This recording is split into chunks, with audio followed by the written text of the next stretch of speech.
Hello friends, இன்னைக்கு நான் உங்களோட ஷேர் பண்ணிக்க போகிற ரெசிபி சந்துக்களி.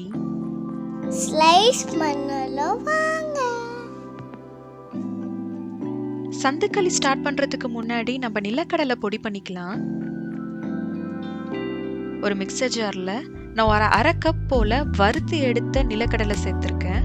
இதை நல்லா பவுட்ரு பண்ணி பொடிச்சு எடுத்து வச்சுக்கலாம். பொடிச்சாச்சு, இதை அப்படியே தூரமாக வச்சிடலாம். அடுத்து நம்ம வெல்லம் ரெடி பண்ணிக்கலாங்க. நான் இன்னைக்கு ஒரு அரை கப் போல வெல்லம் எடுத்திருக்கேன். அதில் ஒரு 1/4 கப் தண்ணி விட்டுக்கலாம். விட்டுட்டு வெல்லம் நல்லா கரைச்சி எடுத்துக்கலாம்.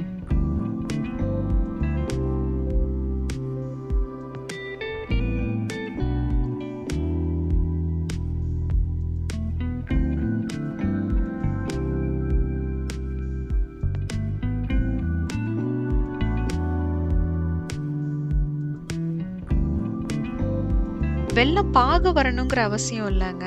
நல்லா கொதி விட்டு இறக்கிட்டோம்னாலே போகிறோம். இப்போ வெல்லம் ஃபுல்லாக கரைஞ்சாச்சு. கொதி விட்டுக்கலாம்.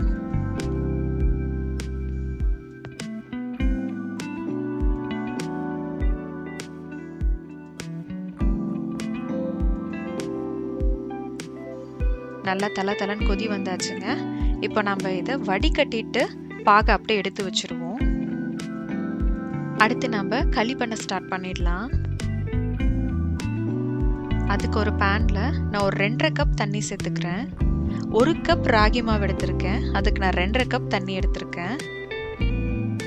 தண்ணி இது போல நல்லா தலன்னு கொதி வந்ததுக்கு அப்புறமா இதுல நம்ம கொஞ்சமா உப்பு சேர்த்துக்கலாம். சேர்த்துட்டோம். இதுல இப்போ 1 கப் ராகி மாவை கலந்து விட்டுறக்கூடாது, இப்படி குவியலா வச்சுக்கணும். இதை இப்படியே ஒரு 30 மினிட்ஸ்க்கு வேக விட்டுடலாங்க. மீடியம் ஃப்ளேமில் வச்சுக்கலாம். கை வச்சு கலந்து விட்டுறக்கூடாது. இது அப்படியே குவியலாகவே வேகட்டும். பொதுவாக இந்த சந்துக்களி வந்துட்டு பண்டிகை நாட்களில் வருஷப்பிறப்பு அன்னைக்கு செய்கிற டிஷ் இது. அந்தி சாய்ந்து செய்யறதுனால இது வந்து சந்துக்களி அப்படின்ற பேர் வந்திருக்குன்னு சொல்லுவாங்க. சிலர் வந்து இந்த நிலக்கடலை பொடிக்கு பதிலாக எள்ளு பொடி சேர்த்து சாப்பிட்ற வழக்கமும் உண்டு. அந்தந்த ரீஜனுக்கு தகுந்த மாதிரி அதோட பேரும் அதோட இதுவும் மாறுபடுது. இப்போ பார்த்தீங்கன்னா அதை நான் ஒரேடியாக ஃபுல்லாக விட்டு கிளறல. கொஞ்சமாக ஓரத்துல இருந்து அப்படியே எல்லாத்தையும் ஒன்று சேர்த்து கலந்துக்கணும்.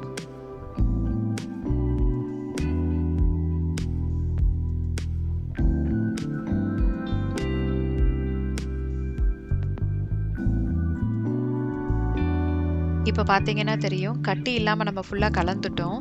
இப்போ இதை வந்து நல்லா பந்து மாதிரி நம்ம உருட்டி வச்சுக்கலாம்.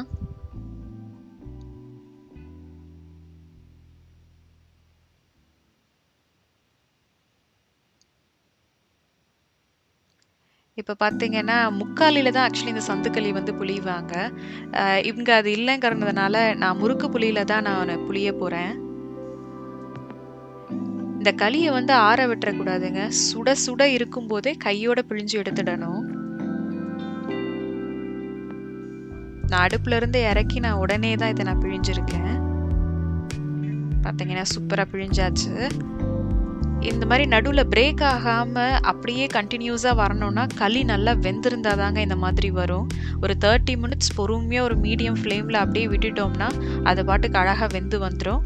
நல்லா சுட சுட இந்த மாதிரி பிழிஞ்சு எடுத்துடலாம். ரெடி ஆயிடுச்சுங்க. இப்போ பரிமாறிடலாம்.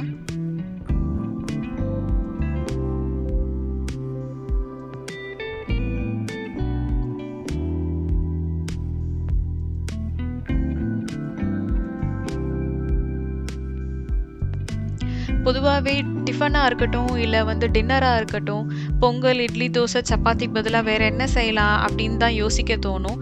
ஆனால் இந்த பாரம்பரியமான இந்த ஒரு ட்ரெடிஷ்னல் ரெசிபியை வந்து எனக்கு நானே ஞாபகப்படுத்திக்கிட்டேன். இதை உங்களோட ஷேர் பண்ணிக்கிட்டதுல எனக்கு ரொம்ப சந்தோஷங்க. நீங்களும் சமைச்சு ருசிச்சு பாருங்கள். நான் உங்கள் எல்லாரையும் இன்னொரு வீடியோவில் மீட் பண்ணுறேன். பாய்.